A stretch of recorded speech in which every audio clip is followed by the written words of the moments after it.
Utusan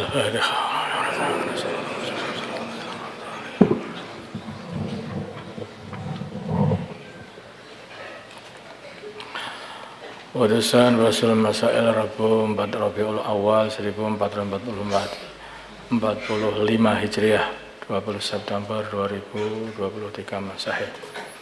Masalah menulis Al-Quran ketika haid. Pertanyaan, bagaimanakah hukum menulis Al-Quran bagi wanita yang sedang haid? Sebabnya apabila tidak ada niat dirasah seperti untuk membaca Al-Quran, bacaan Al-Quran, maka hukumnya boleh. Apabila niat dirasah itu sebagai bacaan Al-Quran, maka boleh dengan syarat tidak menyentuh dan tidak membawa tulisan beserta kertasnya ketika menulis. Jadi bukan di kertasnya tidak dipegang, dibawa, tidak boleh pula tulisannya, nyentuh tulisannya aja juga enggak boleh.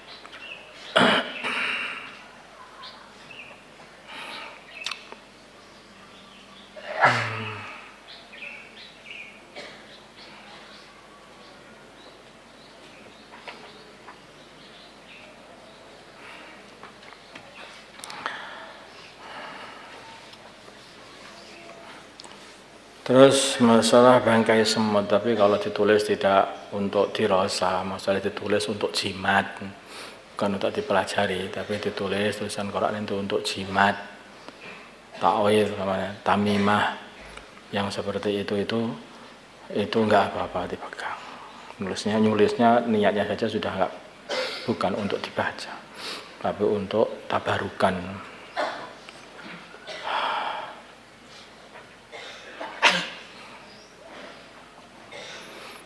Kalau untuk itu dipegang boleh, dibawa juga boleh, karena bukan untuk dibaca.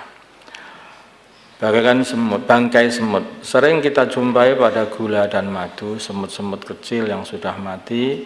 Yang menjadi permasalahan adalah sulitnya membersihkan gula tersebut dari bangkai semut dan beratnya hati untuk membuangnya. Pertanyaan, apakah boleh mengkonsumsi gula yang ada bangkai semutnya sebagaimana deskripsi di atas? Boleh selagi sulit untuk dipisahkan dan tidak membahayakan. Kan kadang-kadang itu ada semut yang kecil sekali itu, yang itu susah untuk dipisahkan. Tapi kalau semutnya ini besar ya mudah sekali, biar diambil juga mudah. Lagi pula kalau sebetulnya mudah aja dipisahkan. Kalau itu benda cair, ambil saja madu itu, masukkan dalam air, kemudian airnya diaduk dengan madu. Kalau sudah cair disaring, udah tersaring semua semutnya, kamu nggak makan semut. Nah, kalau itu pada gula, yaitu asal gula itu ditaruh di nampan yang lebar begitu, kemudian ditaruh di sinar matahari atau dikasih lampu, itu juga sudah pergi sendiri semutnya kalau masih hidup. Agak susah kalau yang di gula, atau kalau di gula kalau sudah dicampur dengan air maka semutnya ngambang, itu yang ngambang-ngambang kita ngambil aja, kan seperti itu. Memisahkan itu kalau dianggap mudah ya mudah aja. Kalau kamu merasa keberatan ya nggak apa-apa, kamu makan. Nah, kalau susah, tetapi sebetulnya kalau mau membersihkan masih bisa dibersihkan. Hanya ulama mengatakan kalau susah dibersihkan maka boleh saja memakan berserta semut-semutnya sekalian. Hanya kalau susah. Masalah membawa tongkat. Ada sebagian orang ketika lanjut usia mereka menggunakan tongkat sebagai alat bantu ketika berjalan. Padahal sebagian mereka masih bisa berjalan dengan normal walaupun tanpa tongkat. Bagaimanakah hukum menggunakan tongkat? Sebagian dalam permasalahan di atas, hukum membawa tongkat adalah sunnah katanya. Dan ini sebetulnya tidak ada permasalahan harus tua, juga tidak ada. Ini tidak disebutkan di sini. Karena ini adalah amalannya dulu para anbiya. Hamlul asa alamatul mu'min wa sunnatul anbiya. Jadi membawa tongkat ini adalah alamannya orang iman Dan ini termasuk sunnah tindak tanduknya orang-orang para anbiya. Kanat al-anbiya'u yaftakhiruna biha tawadu'an lahu azza wa jal. Dulu para nabi mereka membangga-banggakan dengan membawa tongkat karena tawadhu kepada Allah azza wa jal. Memperlihatkan tawadhu kepada Allah dan merasakan aku ini dalam perjalanan menuju akhirat.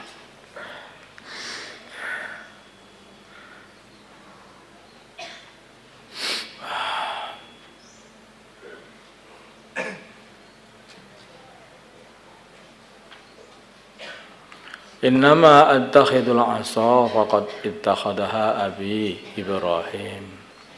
Dalam sanad dikatakan, aku ini bertongkat, kata Nabi, aku ini memakai tongkat karena dulu Nabi Ibrahim juga memakai tongkat. Banyak sekali dalil-dalilnya. Dan ini tidak ada hubungannya dengan umur juga, tidak harus umur tua, bahkan enggak ada dalil umur tua dalam itu.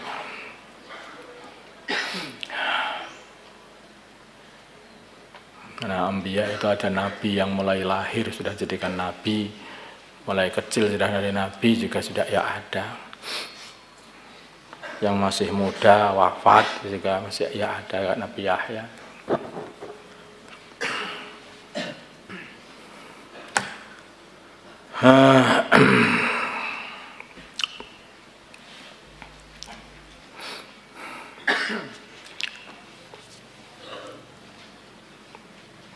Datangnya Jumatan ketika khotib tengah berkhutbah. Datang Jumatan ketika khotib tengah berkhutbah.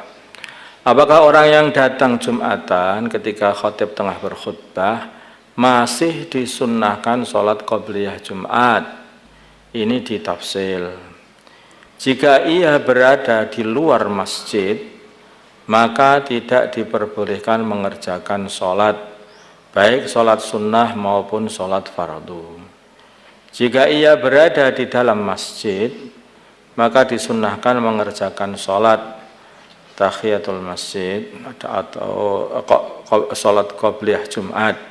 Hanya saja ia harus meringankan sholat itu, memendekkan sholat itu, mengerjakannya dengan cepat maksudnya, tapi tetap menjaga tumakninah.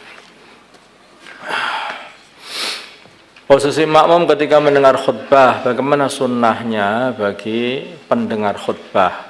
Apakah menghadap khatib atau menghadap kiblat? Yaitu menghadap ke jihahnya khatib, yaitu menghadap ke kiblat. Tidak harus menghadap khatibnya, tapi ke jihahnya khatib, ke arahnya khatib.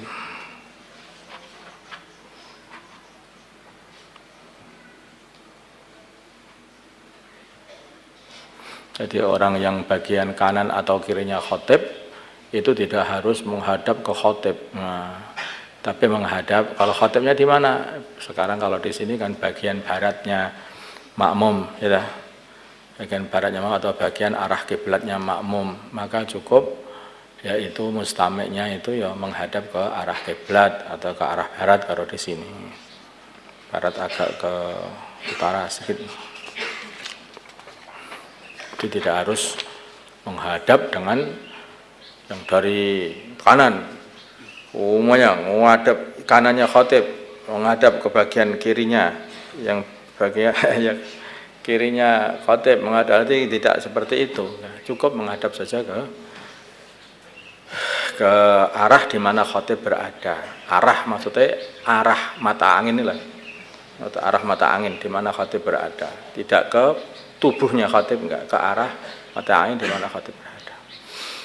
Allahumma shalli ala sayyidina Muhammad wa ala ali sayyidina Muhammad wa salli ala sayyidina Ibrahim wa ala ali sayyidina Ibrahim wa ala sayyidina Muhammad wa ala sayyidina Muhammad wa ala sayyidina Ibrahim. Allahumma arham Muhammad sayyidina Muhammad, Allahumma ighfir Muhammad sayyidina Muhammad, Allahumma aslih Muhammad sayyidina Muhammad, Allahumma alih baina qulubi Muhammad sayyidina Muhammad, Allahumma ansur Muhammad sayyidina Muhammad, Allahumma ansur sultanan nasira. Sallallahu alaihi wa sallam Muhammadin nabiyyi wa ala alihi wa sallam. Alhamdulillah.